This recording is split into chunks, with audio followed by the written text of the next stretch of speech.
Love is blind, but the red flags are in 4K. We're one bad text away from crashing out in a probation violation. Welcome to Kinda Unhinged. What's up, guys? Welcome back to my channel. I'm back with another Love After Lockup, Love During Lockup video, and we are on season 7, episode 1. So we begin this episode by meeting Emily. And she says when she walks into the room, she wants everyone to be able to look at her and tell that she paid for her body. And she is dating Justin, who she found on Facebook, and she says she liked his pictures or something like that. And his ex slid in her DM and was like, "Oh, Justin likes the way you look, and he's currently incarcerated." And she said, "Sign me up." So I don't know what did it for her. I don't know if it was him complimenting her or him being locked up, but she was ready to go. She went. She said that she has a 5-year-old whom her mother watches a lot because she travels a lot. Because apparently she works at a legal brothel. And then she proudly proclaimed that she's a hooker. Then we meet Goddess and Damond, aka Mumu. So Goddess said that she is a braider, and she met Damond when he came and got his hair braided, and she liked the way he looked. She was attracted to him, and then he got incarcerated. So then we meet Damond, and he says that he has a secret, and basically he wants his cake and he wants to eat it too. So obviously I knew right then that he has another chick. So the next couple we meet is Kaye and Michael. And Kaye has struggled in the love department. She has 3 ex-husbands and 4 kids. So now she decided to spin the block with her high school friends with benefit, Michael. And then for whatever reason, she decided to show us a tattoo on her butt of Michael's name, and she's keeping a secret from Michael, and it has to do with her finances. So I'm assuming that she's told him that she has more money than she actually has, or she has some type of spending problem. Either way, she doesn't think he's going to be very happy about it. So apparently he's about to get out and go to a halfway house, and he called her with this long list of stuff that he needs, and she's like, "Man, my bank account's going to be crying." And then the moment we all been waiting for, Monique is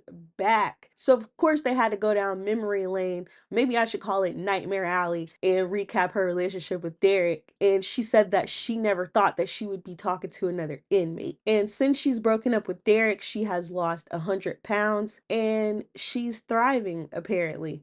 But now she's talking to a new inmate. His name is Titus, and they've been dating for 8 months. And Titus says that he felt like she was the one after he was talking to her, and he went to the hole for about 14 days. And when he got out, she was still around.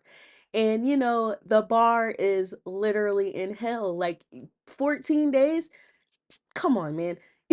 14 days. If you're talking to somebody and they can't stick it out for 14 days, you need to throw that relationship in the trash, because 14 days is crazy. But of course, we already know how Monique is. She's all in. So to show him that she's all in, she moved from Chicago to Cleveland so that she could be close to him and visit him. And she says that she just wants to be loved and she doesn't want a repeat of Derek. So then we catch back up with Emily, and she's about to start working at a new brothel. And she told us that she got into this after she had her baby and she could barely feed him. And she said now on average she can make 10 to 20,000 a week doing this. But the problem is Justin doesn't feel very comfortable with her doing it, and he's very insecure. And of course that's understandable, because a lot of people wouldn't be able to handle a partner who does that for a living. So she tells us that Justin will be on parole in about 3 months. But then she gets a phone call from Justin, and he said that he's not going to be able to get out on parole in 3 months because the parole board won't even see him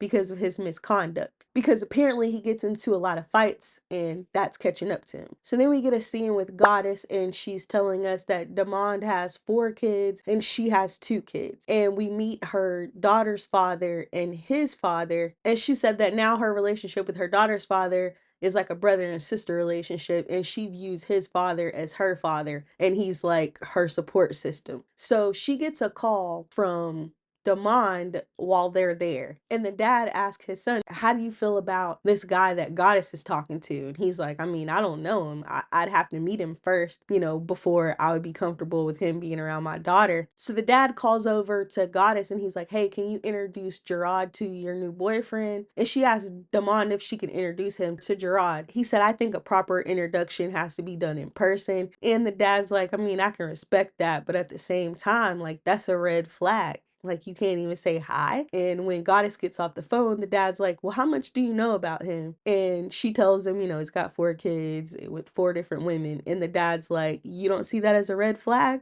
You need to be careful. And then we find out what Demond's secret is. So Demond says that he has another girlfriend, which of course I already knew, but he wants to introduce the girlfriend to Goddess, and he eventually wants a poly relationship between the 3 of them. And I cannot wait to see how this plays out. I mean, you know what? In this economy, they might go for it. So good luck, Demond. So then we see one of Titus's friends come over to Monique's house to put up some cameras that he asked him to put up. And maybe just like a few minutes after he got there, he gets a phone call from Titus. And Titus is like, what's going on? And he's like, yeah, I just got over here to Monique's house. I was about to put up those cameras that you asked me to put up. And he was like, well, go outside real quick. I need to talk to you. So he goes outside and Titus is like, well, what do you think about Monique? What do you think about her energy? What do you think about her aura? And the dude's like, I mean, I just got here, so I don't really know. And Titus is like, well, I'm all about loyalty. So see what you can gauge for me, basically. And he's like, all right, I will. Now, Titus, you should have waited. Like, you called way too soon. I'm sure he told you what time he was going over there, and maybe he got there a little late or something, but you should have at least gave it an hour or two and then called him back. Or you should have told him that before he got over there, because of course Monique is like, what did y'all have to talk about in secret? Like, why are you going outside? And she asked the friend when he comes back in, like, what did he want? And he was like, oh, he just asked me about you. And he was like, why haven't you been to see him? And she was like, I mean, I'm scared. I mean, her excuses were lame. She's scared to go to prison and, whatever. And he's basically like, you need to get over that and go on to see that man. So we end the night off with Kaye and Michael, and Kaylee's mom comes over and she's basically grilling her about her relationship with Michael.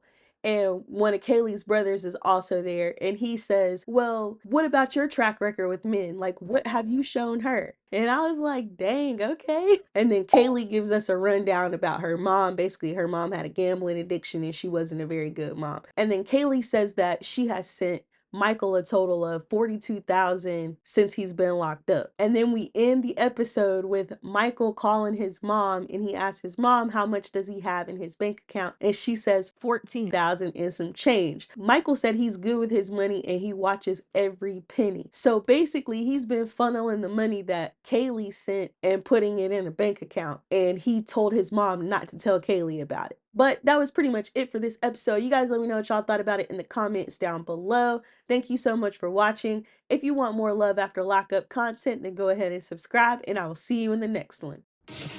I'm not going to apologize to her. I'll tell you that right now.